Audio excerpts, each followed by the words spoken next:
Goddag og velkommen til Zombie Life 2014 med Giants.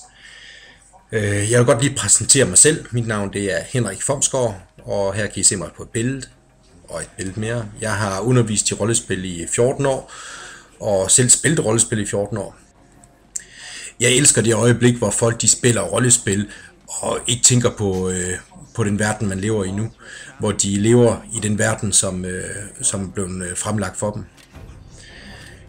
Jeg har en medkompan, der her Thomas Jørgensen, som I ser et billede af her.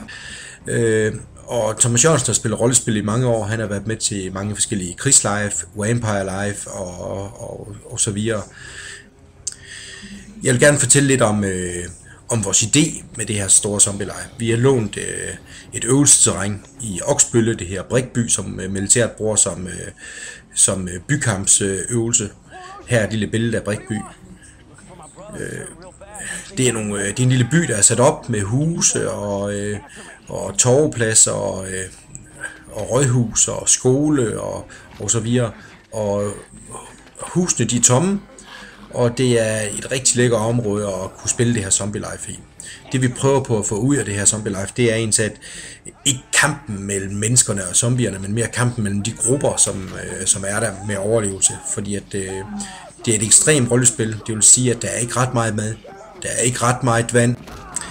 Jeg vil gerne fortælle, hvorfor at Thomas og jeg har tænkt os at lave det her rollespil, der var en hel weekend fra fredag til søndag formiddag.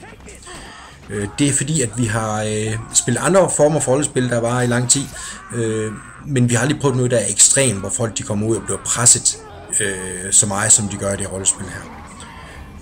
Og det kunne vi godt tænke os at prøve. Det er derfor, vi har plus 18. Man kan selvfølgelig søge disposition, som I kan læse på tilmeldingen. Vores idé med det her, det er altså at komme ud og presse grupperne. Presse folkene i nogle situationer, hvor de synes, nu magter vi ikke mere. For uden den her video, I får her, så kommer der 3 andre videoer. Den ene video kommer til at hedde tilmeldinger. Hvordan tilmelder man sig, og så videre. Og der kommer der også til at snakke lidt om Facebook-gruppen. Så kommer der en video, det her kampregler og sikkerhed.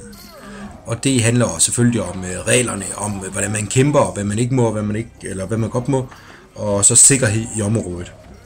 Og så den sidste video, den kommer til at hedde ting, våben og point. Og det drejer sig om de ting, man må tage med derind, og de ting, man kan finde, og de våben, der kan bruges, og så den point måde, man kan købe forskellige ting på. Så jeg ønsker jer held og lykke med at se de andre videoer, og hvis der er nogle spørgsmål, så brug Facebook-gruppen. Ja, det er jo det for den her video. Hej.